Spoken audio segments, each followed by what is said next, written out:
They say her gaze could turn men to stone. But what if just once Medusa had been truly seen? My name's Hazel Gale. I'm a therapist turned author and co-creator of the Betwixt app. And this video is for anyone who's ever felt silenced, unseen, or as if their rage can only ever boil and fester on the inside, unsafe to release into the world. This episode of Menaces of the Mind is a how-to for reclaiming your inner Medusa, and a deep dive into why we all really ought to do just that. Medusa is one of the most recognisable monsters in all mythology.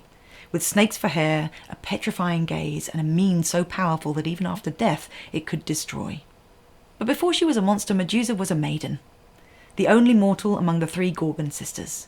She served as a priestess in Athena's temple, sworn to celibacy until she lay with Poseidon, the god of the sea, consensually or not, depending on the version of the story you read. Either way, though, the outcome is the same. Medusa is the one to be punished. For her transgression, Athena transforms her into a creature so terrifying that no one could look at her without turning to stone. Medusa's metamorphosis takes her from beautiful to monstrous, from visible to unbearable, from desirable to unseeable. Medusa is on this list because she is, in many ways, the quintessential shadow figure. She represents the aspects of self our culture cannot easily tolerate. Truths too raw to be neatly expressed, namely feminine power, feminine sexuality, feminine rage.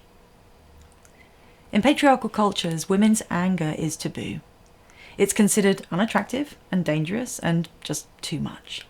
As a result, women and girls are conditioned to internalise our anger from a very young age, to turn it inwards and direct it towards ourselves rather than others. When we do this, that rage calcifies into shame, anxiety, depression, or physical illness.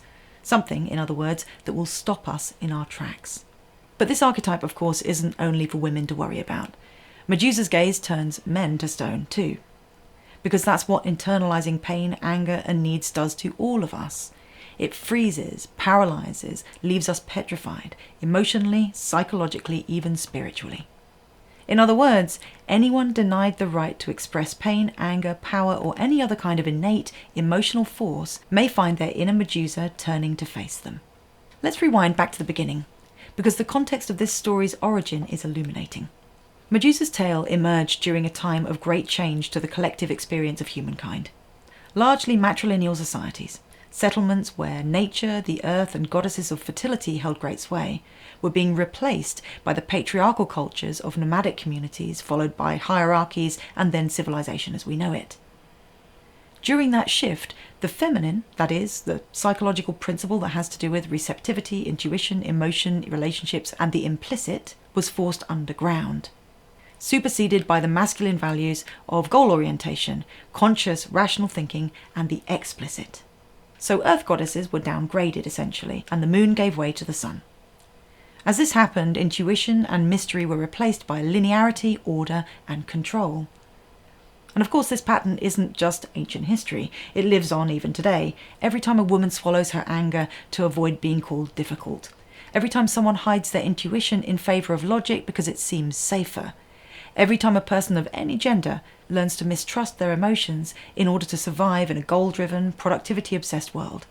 That old silencing plays out again. So still, Medusa stands at the edge of that particular fault line. And her story depicts the objectification and demonization of femininity and women. This important figure is punished not only for being sexual or being powerful, but for being seen in those ways. She was literally dehumanized for being beautiful, desirable, and for what was done to her, whether she chose it or not. But, and this is so important, Medusa doesn't end when she is slain. Her power, primal and indestructible, cannot be snuffed out by a pesky little beheading. What she becomes then is a liminal figure who, like all monsters, serves as a bridge between worlds. She's human and animal, mortal and divine. Her hair is a nest of snakes, which are symbols for both death and transformation. She is tangled, contradictory, and sacred in her complexity. Importantly, she is cast out by Athena, the virginal goddess of wisdom, strategy, and war. Literally born of Zeus's head, Athena represents logic and order in feminine form. She is the face of femininity shaped to fit a patriarchal ideal, severed from wildness, instinct, and vulnerability. So where Medusa is chaos, Athena is order. A classic story of demonized yin versus exalted yang, and all going on within the bodies of women. Ah, my life story on a silver platter. Medusa shows us what happens when feminine energy is repressed, and my favourite detail from the entire tale is this. Whether consensual or not, Medusa lies with Poseidon, god of the sea. Turbulent, wild, unpredictable, dangerous and unstoppable. And this is too much for Athena, i.e. civilization, to bear. Medusa, as a result of this coupling, is stepping back into the frightful feminine forces of chaos, depth and the unknown. She is punished then, not just for the act or for her beauty, but for consorting with the unconscious, where taboo feminine power resides. This gives me chills, and I'm not the only one. After centuries of being seen as a grotesque, fearful figure, Medusa more recently has been reclaimed as a symbol of feminine agency. Luciano Garbati's Medusa statue in New York, for example, stands as a powerful symbol for the Me Too movement, particularly among survivors of assault. It reimagines the Medusa myth by portraying her as a figure holding the head of Perseus, inverting the traditional narrative where Perseus is the hero who slays the monster. And so she's transformed once again, from a symbol of virginal beauty to a grotesque she-monster to an archetype of power. She is an eternal reminder that no matter how disempowered we might feel, our strength does not disappear. It just goes underground until we dare to bring it back. Let's talk briefly about the quote-unquote hero of Medusa's story, Perseus. Perseus is sent to slay Medusa, but of course he can't face her directly, not without being turned to stone. So he holds up Athena's gift, a polished shield, which serves as a mirror. Then, through reflection rather than confrontation, he beheads her. The psychological meaning of this motif is as clear as any. Sometimes, looking straight at repressed pain or other unconscious content will overwhelm us. But if we can reflect on it through writing, dreams, art, or connected conversation, we can integrate what was once too dangerous to face. Even Jung warned against staring directly into the unconscious.